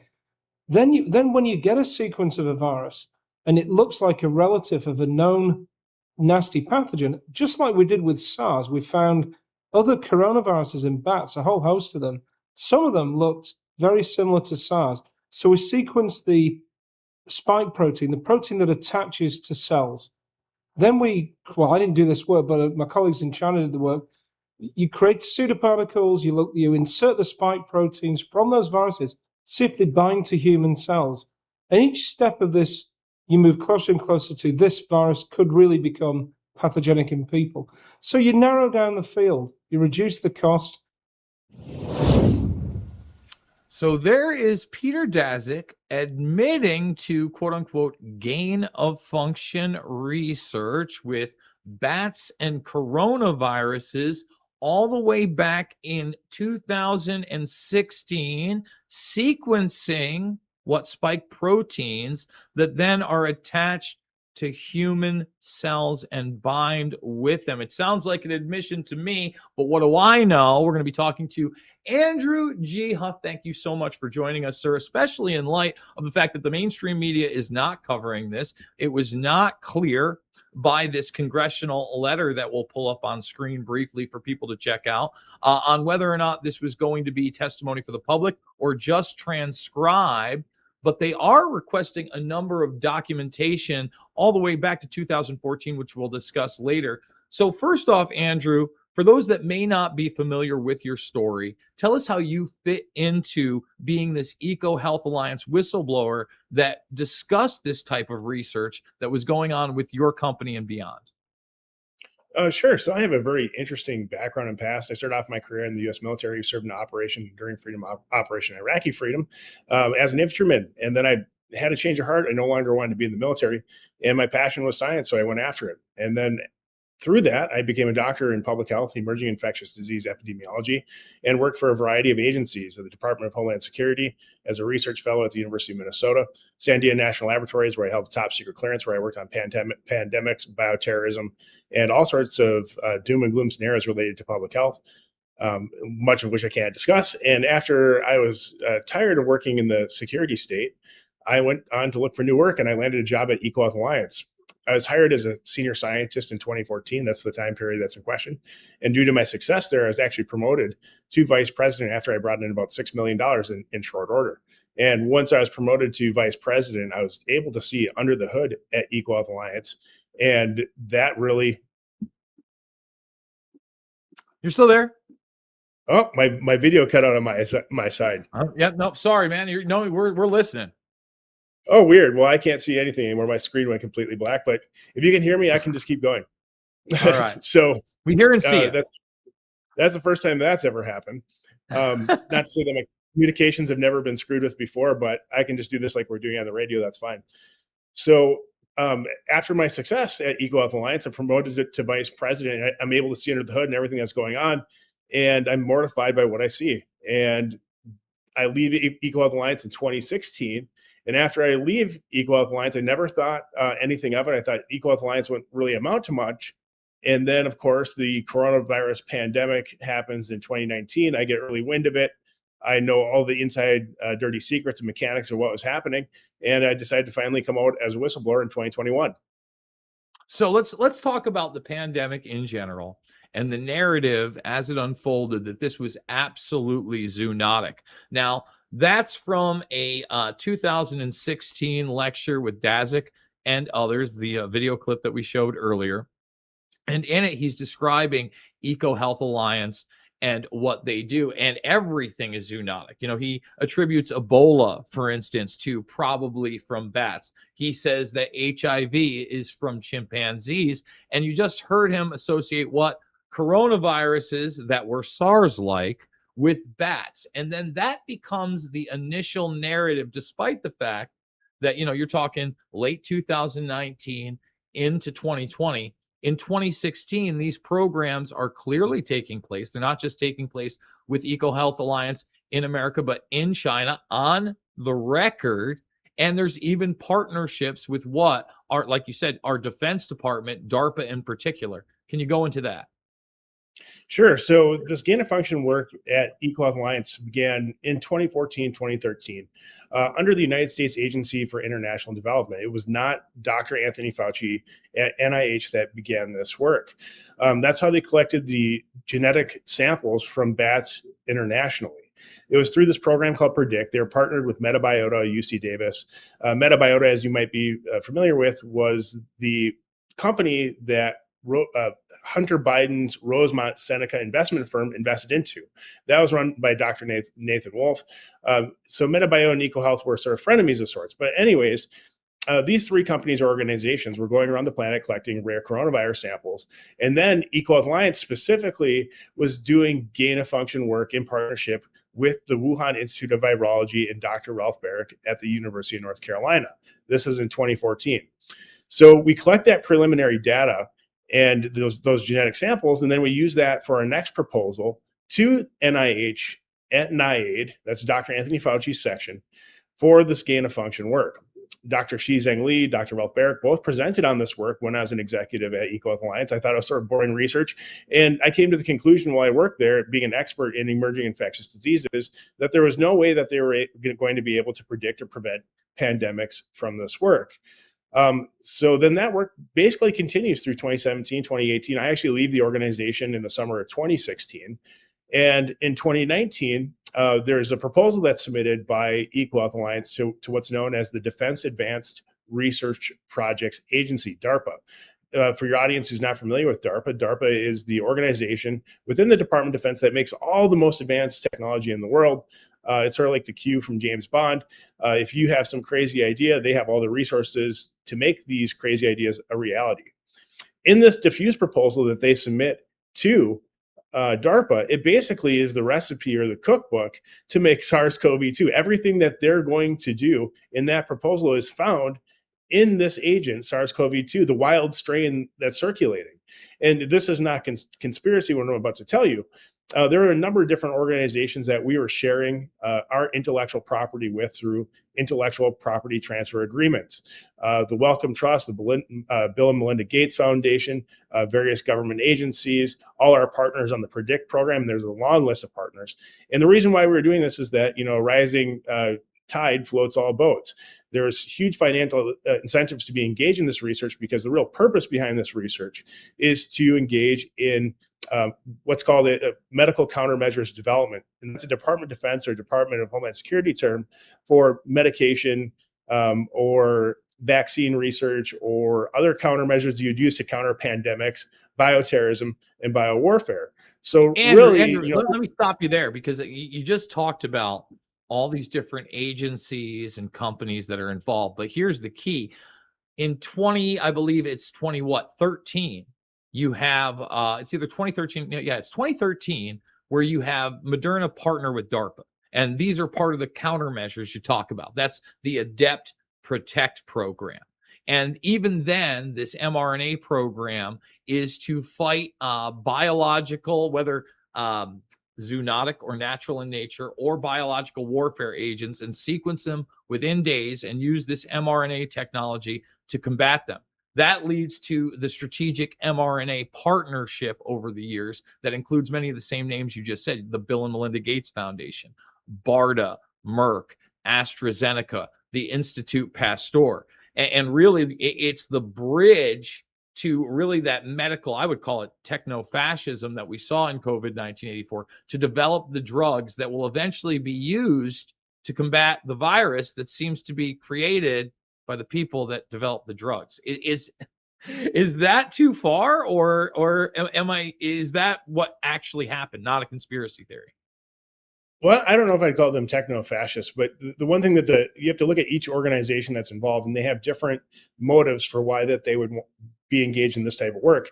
The one thing that most of them have in common is money. I mean, there's huge financial incentives to do this. There's no bigger market than the pharmaceutical world, because if you can get an injection or a drug and every person develop one successfully and every person on the planet wants one for one reason or another, that's a massive market. So there's huge money to be made in this. It's interesting that you mentioned Moderna. So one of the interesting characteristics or facts that came out about a year and a half ago is that one of the genetic sequences, or actually two or three, that are present in the wild circulating type of SARS-CoV-2 were patented by Moderna in 2015. There was a number of intellectual property transfer agreements that came out in late 2019 between Moderna, NIH, and Ralph Baric, where Moderna was actually sharing some of the genetic sequence that they had in their possession back with Ralph Baric at the University of North Carolina. So what really makes this interesting is that Stephen Bancel, the CEO of Moderna, helped build the Wuhan Institute of Virology with the French government. The French get kicked out, and after the French get kicked out, everyone was trying to gain access back to the Wuhan Institute of Virology, because it was well known in the national security community that the Wuhan Institute of Virology was the bioweapons laboratory for the CCP. So what I believe what was happening when I worked at Eco Alliance, and I discussed this in my book, The Truth About Wuhan, is that we were actually trading advanced biotechnology from Dr. Ralph Baric's laboratory to the Chinese at the Wuhan Institute of Virology, so Westerners could have access to their laboratory so we could see what was going on. Now, whether this was an intentional event or a laboratory accident, I think all the evidence strongly suggests that this was a laboratory accident. The likely index patient in China has been disappeared as a master's student working in that laboratory. And all their behavior and actions after late August, early September 2019, from an intelligence perspective, indicates that this was a laboratory leak. The other interesting characteristic here, or fact here, is that Congress has been trying to paint this narrative that this disease emerged in November 2019, and that's just false. We've had a number of different whistleblowers and experts from the intelligence community and other scientists come forward and discuss the HVAC leak in this laboratory in September 2019. The Chinese try plugging the leak in this laboratory, and who knows, when you have a leak with a aerosolized disease, that leak can go on for a period of weeks or months because it's a virus, it's aerosolized, you can't see it, it's in the air, and it only takes a matter of days for a disease like SARS-CoV-2 to circulate the planet. I've ran models and actually developed the models and simulations for the government and other large companies that demonstrates that these diseases spread around the planet in a matter of 3 to 4 days. It happens that quick. So once again, going back to this timeline that Congress, both Republicans and Democrats, aka the Uniparty, have been talking about, this disease, started spreading around the planet in November. First, they told us it was December. Well, that's been proven to be a lie. Now they're trying to convince everyone that was November. Well, that's a lie. We actually have the names of all the service members that fell ill at the Wuhan military games in mid-October 2019. U.S. service members, we have their name. And what happens at this World Military Games in October 2019 is that all these athletes show up to compete in this Olympic-like this competition. And while they're there, they all report that the city is locked down. So if this disease started spreading in November, why is Wuhan already locked down in mid-October 2019? Why are these athletes getting sick? The athletes all reported that the Chinese officials were taking their temperatures constantly, wearing high-vec suits and personal protective equipment. That would be very strange for a city that was operating normally. In my personal history, I received a very strange phone call from a woman by the name of Dr. Amy Jenkins, who is the program manager for the biologics division at DARPA. At the time, I was a tech executive out in California in the Bay Area. I was making a lot of money, and she calls me up and offers me the position of being the head of the biologics division for DARPA. And back in my top secret life, or my deep state life, this is like the pinnacle of a person's career. Typically, you get offered this position when you're in your late 40s, early 50s. At my time, I was in my early 30s. So it's sort of strange that they would be offering this position to me. And, Dr. Jenkins, she's a very nice woman. She says, you and your wife, Emily, think about it. We'll try to find a position for Emily too. Let's talk again tomorrow. And so we speak again the next day. I turned down the position. And thinking back, I had this realization in 2020 that the reason why Dr. Jenkins likely contacted me when she did was that because, one, they knew this disease was already spreading around the planet. And two, I was the only person outside the sphere of influence of the government or the companies that they fund that could speak openly about this without fear of reprisal. Well, the government still ended up coming after me anyways. I've lost a few $100,000 in lawfare type battles and harassment and hacking and all this other stuff. And just in this interview, I'm sitting here speaking to you, and the screen went black. So the deep state, so to speak, is still playing games. They don't want this message getting out. But it's clear that the U.S. government knew what was happening fairly early on. And that does suggest that there could be some other nefarious intent behind this. I'm not a conspiracy theorist. I'm a scientist. I go by facts and what I can prove, and I use logic and deduction and reasoning. But this is extreme effort by the U.S. government and U.S. government officials to obfuscate their involvement in the development and engineering of this agent. I don't think they have sole responsibility unless they were involved in the actual release of the agent, because the Chinese could continue to do this genetic engineering work. The one area that the U.S. government is responsible for, though, is the transfer of this advanced technology from Dr. Ralph Barich's laboratory to the Wuhan Institute of Virology. Most people are probably not aware, but the State Department and the CIA has something called export control. And export control is a program and a process where these government officials monitor U.S. government, U.S. produced technology internationally, so it doesn't fall into enemy hands. We don't want our advanced night vision, our advanced gyroscopes and missiles, these types of technologies, laser technologies, falling into our enemy hands. And they do the same thing with biologics. So the idea that the intelligence community wasn't aware that we were transferring the most advanced biotechnology in the world from Dr. Ralph Barich's lab to what was known as the bioweapons laboratory for the Chinese is absolutely absurd. It's absolutely absurd. And in this documentation, they are requesting all of the communications with the Central Intelligence Agency and the FBI. We've got to take a break. There are so many points that you just hit on that we have to revisit when we come back. We're joined by Andrew G. Huff. The book is The Truth About Wuhan. We'll be back after this to talk more Peter Daszak and his congressional testimony in a moment.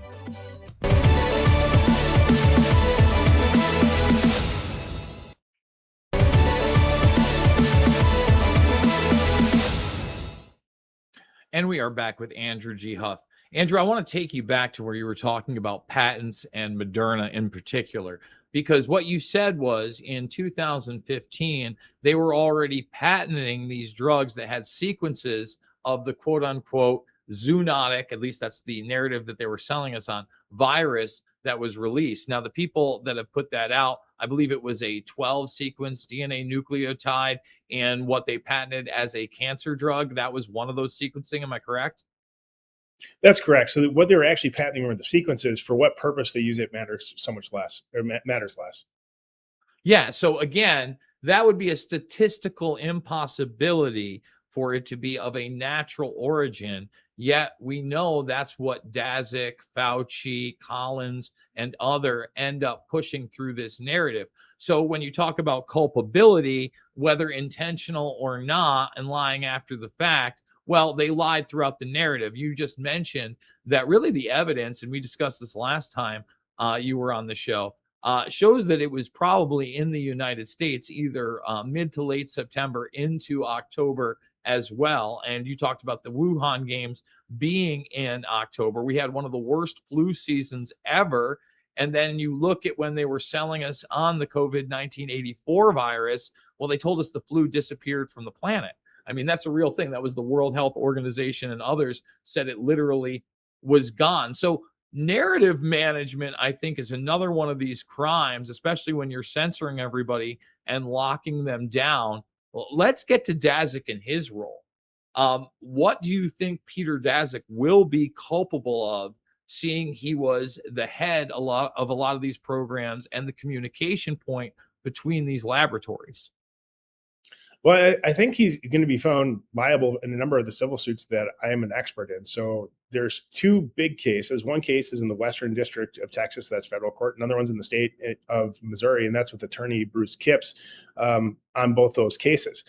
And so the negligent homicide, that those cases can be replicated by any individual that wants to sue Equal Health Alliance or or excuse me, wants to sue Equal Health Alliance or NIH or some of these other organizations that were involved on the federal government side. So there's going to be huge financial liability potentially there. I don't know to what ability or what extent the federal government's going to be able to be sued or held liable, because think about it. We can't have millions of people around the planet suing the U.S. government successfully. We'll go bankrupt. I think that kind of pressure, though, will result in criminal charges against Dr. Peter Daszak, Dr. Anthony Fauci, and Dr. Ralph Baric. What's so damning about Dr. Peter Daszak and what I bring to the table is that I made him aware, and the executive team, of the risks involved in these projects. I was against gain of function. I spoke out against it at an executive meeting. I was against the work that we were doing with China specifically, because I thought it posed a significant national security threat and also a threat to the company, because what do the Chinese do in terms of business? They lie, cheat, and steal. And the reason why this work was allowed to be done was because this was a intelligence operation. That's my belief and my personal opinion. And I think all the evidence strongly suggests that. So the question is, who do we hold liable? Well, you hold liable the contractors and the bad actors and the people who profited and took advantage of that. And it's one thing to say that I'm a contractor and I'm going to take this money and I'm going to do it. If somebody else, if I don't take the money, somebody else will take the money and do the work. On the other hand, we still need to be ethical in science, and all the damage that they've done to public health, it's going to take 100 years to undo all of this damage, at least. I mean, vaccines now are not going to be taken by most of the population. They see all the sales are going down to all the big pharmaceutical companies and vaccines. And I'm not saying that all vaccines are good, but vaccines do have their place. There are some that are highly effective. There's some that are not effective. They brought this dangerous market to this dangerous product to market, that being mRNA vaccines, without the proper testing. And they did that through other transaction authority, through the Department of Defense. So there's just so many different lies here. I mean, most Americans believe that Dr. Anthony Fauci is responsible for bringing the mRNA vaccine to market. Well, that's not true. The way that the mRNA jabs were brought to market was through this process called Other Transaction Authority under the Department of Defense, which is a wartime powers through wartime powers that they possess. And with those wartime powers, they can put a medical countermeasure like the SARS-CoV-2 vaccine into production using a million different subcontractors. There doesn't have to be quality control. On top of it, subject matter experts like myself, we agreed to give these pharmaceutical companies immunity. And we did that because there could be a national emergency situation where you say that you have a bug or a bioterrorism agent that kills 80% of the population.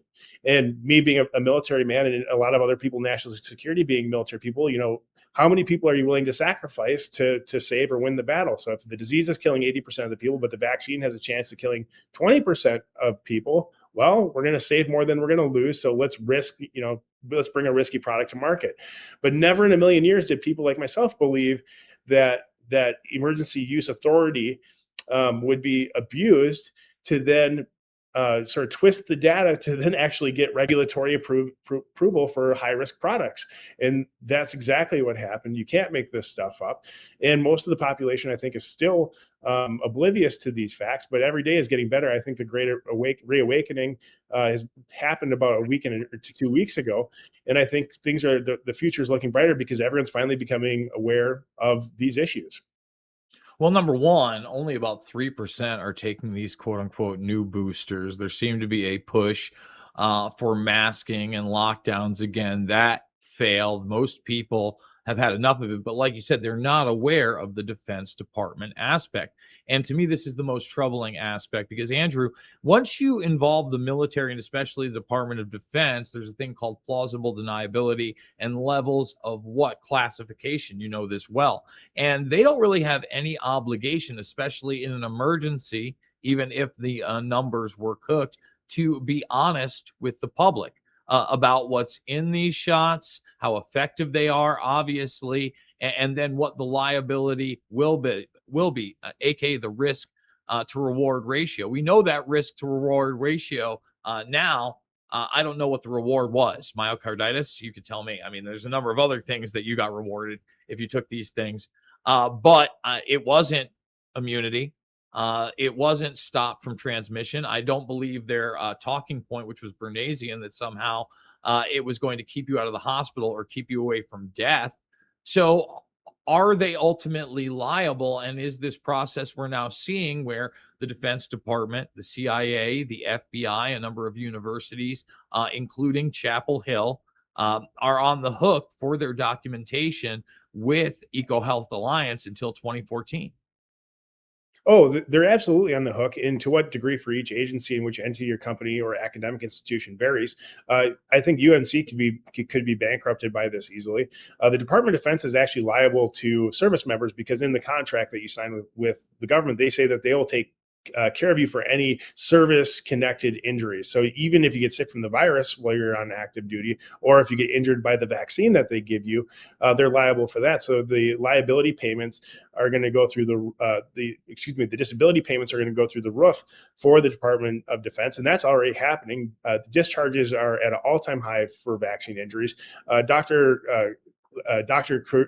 Teresa Long, who's a lieutenant colonel surgeon down south for the Army, we were just speaking on the phone yesterday, and she told me that she's actually worried about the U.S. military having enough members to participate in war. So it's a force protection issue as well. Now, in terms of the liability from the product and the disease and the vaccines, well, okay, so we just had the SV40 promoter issue decided in my state of Michigan, saying that the product, that the vaccine ingredient wasn't listed, this SV40, which can cause cancer. Therefore, Pfizer can be sued and Moderna for product contamination or adulteration. It might have just been Pfizer. I might be off on who's actually liable for that. Andrew, let's stop right there because this was something that came out much later. And I think that people need to understand the significance of what you just said. When I was warning people about the hate and lie shots well before they were developed, I was using the example that the polio shot contains something called SV40 or simian virus 40. Now, this was something that was known to cause cancer in, I believe it was apes and other hominids. And in fact, people did win massive lawsuit cases back in the day, not just from the polio vaccine, but being an interaction with their babies sometimes who got that vaccination. Okay. Then we find out much later, I was skeptical, but now you're telling me the court case has been won, that SV40 was actually sequenced into these shots because, again, these were not developed traditionally. Instead, what they did was took the sequence of something known to cause cancer and put it into these biomolecularly printed shots. Am I correct? That's correct. And the issue actually stems from something called good manufacturing processes. So in the food and drug world, there's this FDA rule that says producers of food and drugs must use good manufacturing processes. You can get a specialization in this. You can get a certificate. Some people go to school for this, and sometimes it's a division of environmental health or toxicology. So you have this specialization. You have this administrative rule, and what they have found, the people who are actually researching the ingredients of these vaccines, they found that they were contaminated, and that contamination is not uniform because you have to look at how products are manufactured in supply chains. You have one company that makes one ingredient or a precursor, and that goes off to another company, and then they do their next step, and there's a supply chain. So the real trick here is figuring out which batches of this product were contaminated. I don't believe it was all of them from looking at the data, but if you look at that have occurred around the country, my belief, in my expert opinion, that it's due mostly to batch contamination. If they would have stuck to the recipe, which had been FDA approved, and I think many people did receive the approved version of the product, it looks like the vaccine injuries are much lower in that group. So this contamination issue is a big issue. And it's not just the SV40, but it's the SV40 when it's combined with the plasmids, which really causes the risk. And this plasmid contamination can happen in a number of different ways. We have to take another break. We're going to come back with Andrew G. Huff. We're going to talk more about this congressional testimony, but also the documentation they want. We mentioned the CIA. We mentioned the FBI. The Department of Energy is in there, and that has historical significance as well. We'll be back after this with more Making Sense of the Madness.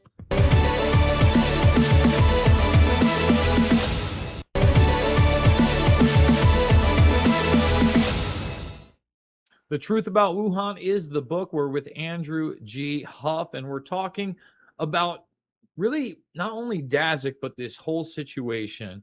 And in this request from Congress, again, he's testifying, it's going to be transcribed today. They're also requesting documentation from the Department of Energy.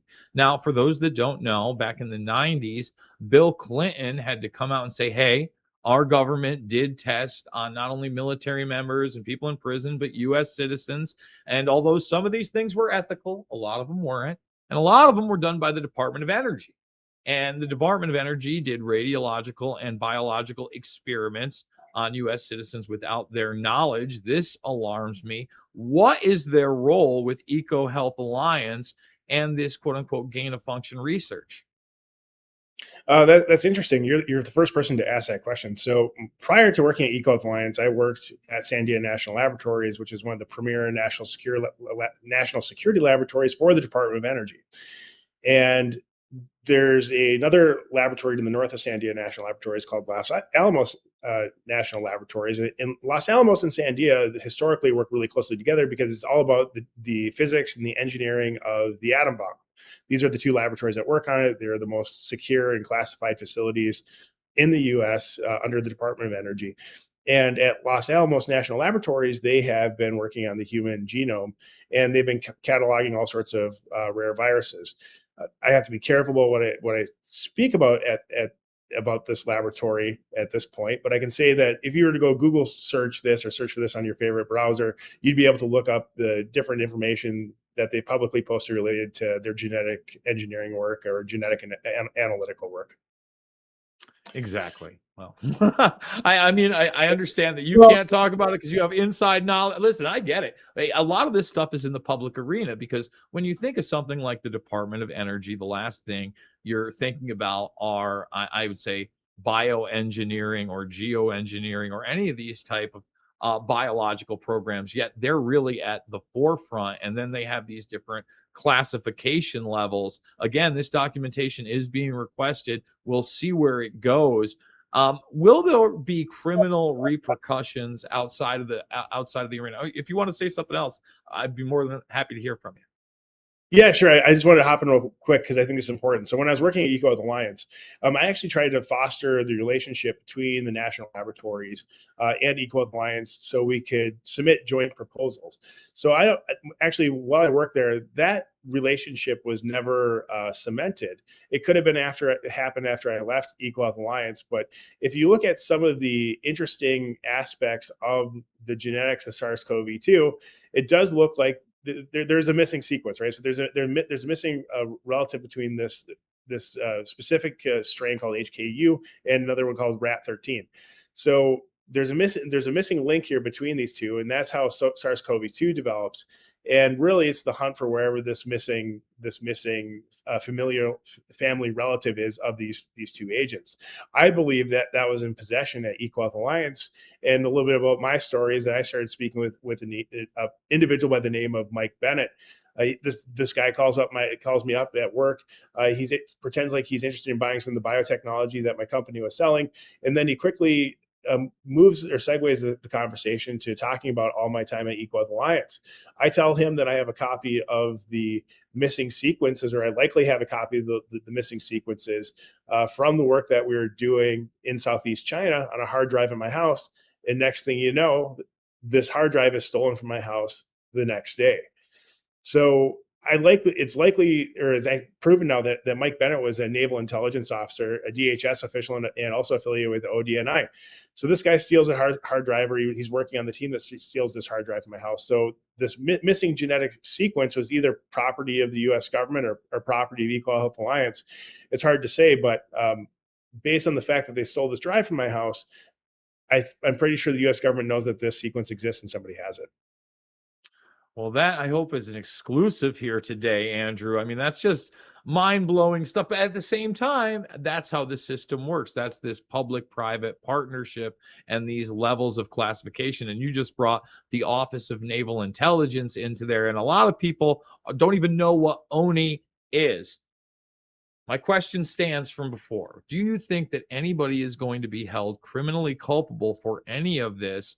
I mean, here we are almost 4 years on from the inception of the hysteria surrounding it, the misinformation, disinformation campaigns, the censorship campaigns. And a lot of this is based, again, in the work of not just Daszak, but those that surrounded him, and then to control the narrative afterwards. So what likely are we going to see from Congress? Will this spawn into a real investigation into those who are criminally culpable, or is it going to be a whitewash and a bunch of lawsuits? Well, I think one leads to the other. Like I said before, there are only so many civil lawsuits that EcoHealth Alliance and the federal government, the University of North Carolina, UC Davis, all these Metabiota, all these companies that are involved with this can handle financially. And when it becomes apparent to the courts and all the litigators involved that they're going to run out of money from suing EcoHealth Alliance, I mean, they could probably only handle a couple lawsuits before they go bankrupt, and people are still going to want justice, then they're going to turn to the government. And then Congress will be incentivized to act either through passing a law to mandate some kind of investigation towards these criminals, or it will just be a simple criminal referral over to the FBI, and then justice will run its course. And I think actually the latter will be the course that this takes. Remember, the government moves slow, and there's huge liability, and there's so many different people involved in the federal government with this. Nobody wants to be held accountable. This probably takes place after the next election, would be my guess.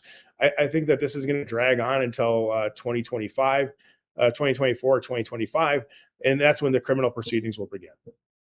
We got to take a break.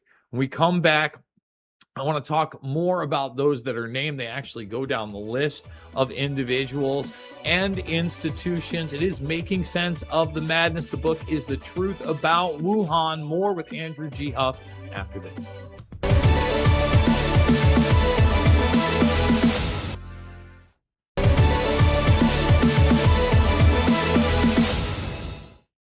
We are back with Dr. Andrew G. Huff. And Andrew, you stated that you think it's going to get to the FBI. Nobody wants to take credit, but I think the FBI has some culpability here, even though Chris Wray is like, we're the first ones to say it might have leaked out of a lab. I think when you look at some of the documentation that's going to be out there, it may not be so favorable for the FBI. So I agree they're going to drag their feet. Who knows what happens in 2024? But if we don't get our country back, I think there's zero chance of any criminal culpability, and we really need it in this case. However, the documentation here that's requesting all these communications and associations actually names more than 20 names. I'm not going to read them all, but they start off with Charles Kalisher, Dennis Carroll, Rita Caldwell. Are there any names on that list that you are particularly interested in seeing those communications through? Well, absolutely. The number one would be Dr. Dennis Carroll. He was the former director of the USAID PREDICT program, which funded the coronavirus sample collection globally. He's also the director now of the Global Virome Project, and I think he's out of the University of Texas, or he's in Austin, where he's basically running this PREDICT 2.0, but through a private entity, which is funded by the Chinese globalist organizations, different government organizations. And really, they're going to try to attempt to continue this work that they're doing at EcoHealth Alliance through the Global Virome Project. So if we want to prevent this from happening in the future, we have to take a hard look at the Global Virome Project and what they're up to, who's funding it, and why. And the simple policy mechanism that Congress could enact would be to have a complete ban on gain-of-function research. But I don't think that's going to happen unless there's also a new international treaty on bioweapons, because the 1972 Bioweapons Convention is out of date. And as you can tell, if you're allowed to engage in this gain-of-function research to make medical countermeasures, it's a loophole. And you can see that the logical conclusion here is that eventually there's a laboratory accident with something that's very dangerous. And that's what we've been scared about for decades. So another thing that's really alarming about this is that even when you had an event like 9/11, right? The 9/11 Commission wasn't put together right away, but you had the initial congressional investigation, even though it was Bob Graham and Portergoss would become the head of the CIA. But you had some window dressing on it. There is no window dressing. In fact, there was just this private investigation into the coronavirus pandemic. It was actually headed by or overseen by Philip Zelikow, who oversaw the 9/11 Commission. As far as I know, this, again, almost 4 years later, is the first steps congressionally to step in on this aspect. And like you said, there doesn't seem to be a movement to stop this gain of function research. That coupled with the fact, as far as I know, we're the only ones covering this story today. Where does that say we're at in America? Like, again, we're not even whitewashing these things. There are no investigations, and just like you said, this is probably not going anywhere till after the presidential election. We have a media blackout. Where is this country? How do we change that? Well, I think at the state level, there's been a number of state representatives and senators across the nation that have introduced legislation to ban gain of function. I actually authored the bill for the gain of function ban here in the state of Michigan and introduced it with Rep. Brad Paquette. The problem is the Republicans in this state don't have control of either the House or the Senate. So, that bill is sort of dead on arrival, but we're trying, and other states have had more success. They're doing the same thing in Wisconsin. Wisconsin actually has a BSL-4 laboratory working on highly pathogenic avian influenza, and where they're doing this gain of function work to make it human transmissible. And it's one of the most dangerous laboratories in the world, right in the heartland, right in Wisconsin. And they had a near miss 3 years ago. So this hits close to home for people who live in the upper Midwest. There have been a series of accidents. The other thing, though, that you have to keep in mind, and it's important for the audience to know, is that when you hear the words gain of function, not all gain of function research is bad. Gain of function research is actually used to make insulin, for example. So the devil is really in the details with this stuff. And we have to have policy experts, and we have to elect people into Congress and at the Senate that are going to do something. I mean, the check on power here is supposed to be Congress. And really what Congress needs to do is they need to start stripping back executive authority. I don't care if you support President Trump or if it's President Biden or whoever the next president, whether it's RFK Jr., it doesn't matter. What Congress needs to do is start taking back executive authority. We can't be ruling our country by executive authority anymore. It's actually one of the most dangerous things, I think, for the country. We should be following the Constitution. And what we should be doing is having Congress being the body that just makes these huge decisions, not just the stroke of the president's pen. And that is really one of the biggest constitutional issues our country is facing. Well, you talk about the security state, and I feel like we now have, you talked about executive, rule by executive. Well, we have an executive within an executive. That's what a lot of these black programs are to me. I mean, first of all, you have the continuity of government program, which I'm sure you're familiar with, especially being in these scopes of biological warfare and doomsday scenarios. So that right there almost usurps the executive power of the president of the United States. And then you don't have any accountability when something goes wrong. I think that we're in an extremely rough spot. I am encouraged by reading this letter and seeing what is being requested. Now, whether or not, again, anything comes of it, we'll see. Is there anything else in this hearing today, this testimony that of Dazik, and in this letter, because all this documentation should have been provided by now? I think November 3rd was the deadline, that should be focused on, that I'm missing, that should be talked about? Well, I would actually conduct the investigation slightly differently. I'd just ask them for all records. And then I would conduct my own investigation on those records, all communications. If you specifically name people, that's great. That might help filter down and make the search for information easier for congressional staff. But you might miss something. So I would cast a broad net and then go through it myself and take the time to read every document, just like you would in a legal investigation. We got to take one more break. When we come back, I want to talk about your future, what you're up to, and how people can support your work. The book is The Truth About Wuhan. We'll be back with Dr. Andrew G. Huff after this.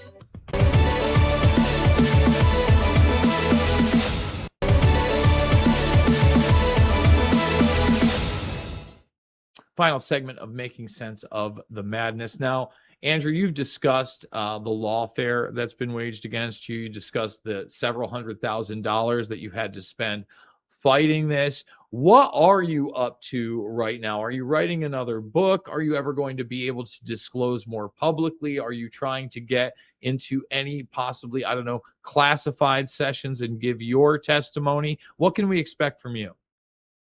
Well, you can expect that Congress doesn't want to hear anything that I have to say. I've actually communicated with the House Intelligence Committee in the past, also the COVID Select Committee. And actually, I think I'm responsible for Congressman Brad Wenstrup not seeking reelection. I actually filed a whistleblower retaliation complaint about 3 weeks ago. And interestingly, General Miley stepped down 3 days later after I filed that whistleblower reprisal complaint. And since then, there's been a series of fallout throughout the U.S. government and the state of Michigan for all the different people that have been involved in the retaliation against me.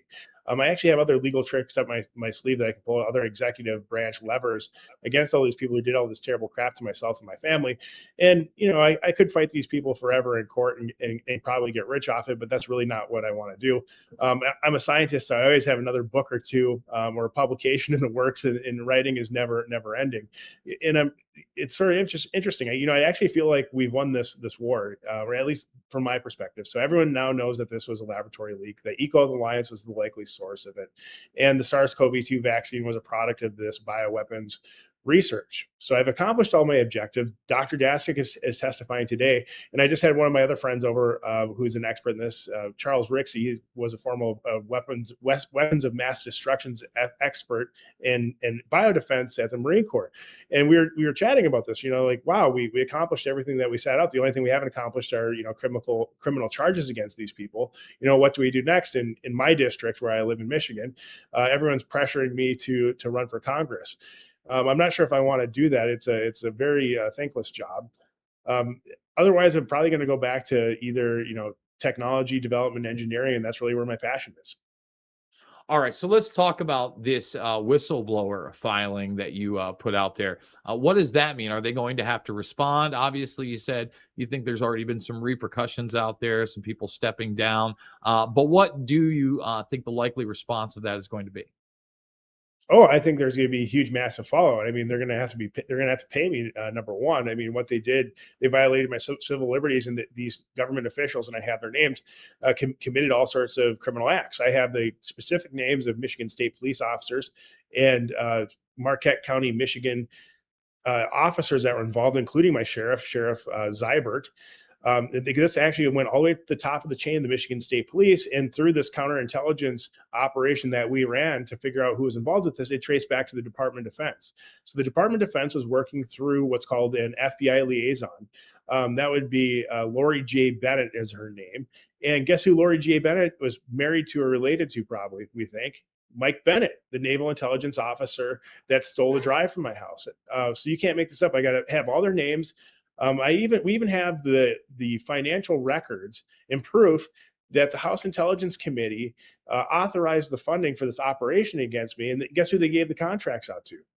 All their buddies, just like always happens in Congress. And then take a look at this. When this, we wrap this up, go look at the COVID Select Committee and look at the members who sit on that committee and look who they represent. Every one of those committee members represents the pharmaceutical industry. Or for example, Dr. Ralph Barrick in the University of North Carolina. They might as well call it the COVID cover-up committee. The thing is, I have all the receipts to prove that Congress authorized the spending and approved of the DOD and FBI doing all this crazy crap to me. So what's the fallout going to be? Well, like I said, 3 days after I filed my DOD OIG whistleblower complaint, reprisal complaint, it immediately went to ADR and alternative dispute resolution. They were looking to settle. And then they decided they wanted to launch a full investigation. Then General Miley steps down without reason, out of cycle. It's very abnormal for a general sitting on the Joint Chiefs just to step down in the middle of a presidential term. That just doesn't happen. Nobody in the media questioned why he stepped down. Well, I'll tell you why he stepped down, because he was the head officer in charge of this illegal operation against my family and I. I mean, they flew jets around my house. They hovered helicopters over my house. I mean, I'm not kidding. I have all the evidence to prove this. My neighbors have seen it. They planted spy devices in my house. They hacked all my devices continuously in combination with big tech's help.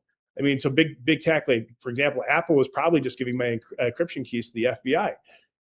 I actually caught the FBI and the Michigan State Police trespassing on my property a number of times. Another crazy thing that happened is the FBI showed up at my house dressed as Michigan State police officers, just like the FBI did in the Fednapping hoax with Governor Whitmer. And I have witnesses to all of this. So these people are going to pay if it's the last thing I ever do. But that's not, I'm not a revengeful person. That's not how I want to live my life. But I do want some accountability in the government so this never happens to anyone else or any other U.S. citizen again, just for merely telling the truth. I can't believe that your demeanor is as poised and calm as it is with all those things happen. I think I'd be a little bit angrier, Andrew. When do you expect your first day in court, and how long do you think this process is going to take? Oh, I think it's going to drag on for years. Even the civil cases that were filed by Bruce Kipps in Texas and in the Western District of Texas and Missouri in federal court are moving slow. The courts are dragging their feet on this. Nobody wants to deal with this. So the three branches of government are trying to wait to see. It's like chess, and they want to see what the other branches are going to do and how they're going to react. And as anger builds in the United States, the body that's going to be forced to do something is Congress. And there's people left and right on both sides of the aisle that are stepping down because, they're getting sick of being part of the uniparty, being controlled by the pharmaceutical or the military defense complex. We need to get leaders into Congress that have a spine and are willing to tackle, roll their sleeves up and tackle these issues. We just have people just sitting out in DC, eating steaks, hanging out with K Street lobbyists, and pushing whatever the narratives because they don't want to do any work. And one of the biggest challenges we have is, holding office is a public service job, and it's all about constituent services. It's about providing good services back to the people you represent. And my party, the Republican Party, is no longer doing that. What the party that the people that they're representing are huge business. They're representing huge billionaires, and the Republican Party has always sort of been that way. But I think it's worse now than it's ever been. We've got about 2 minutes left in the broadcast. What would you like to leave the audience with, and how can they support you? Well, hey, follow me on X, or formerly known as Twitter. My handle is AGHUFF. I have to give to Elon Musk. A lot of people complaining like, oh, he's a globalist or whatever. But actually, the X app gave me a voice and saved my life. So thank you, Elon, and thank you, Twitter, or X. Well, we're not big fans of Elon Musk over here. I got to tell you, lots of DARPA contracts over there with SpaceX and whatnot. Dr. Andrew G. Huff, it's always a pleasure to have you on any developments. I hope you come back. And honestly, I hope you get way more media coverage, because we could really just spend an hour on your story and the harassment alone. But this is a bigger issue. And if you do decide to run for Congress, and believe me, I believe that would be a thankless job for somebody as honest and with as much integrity as you have. There it is. We cut it off there. It was just like the outro to the show.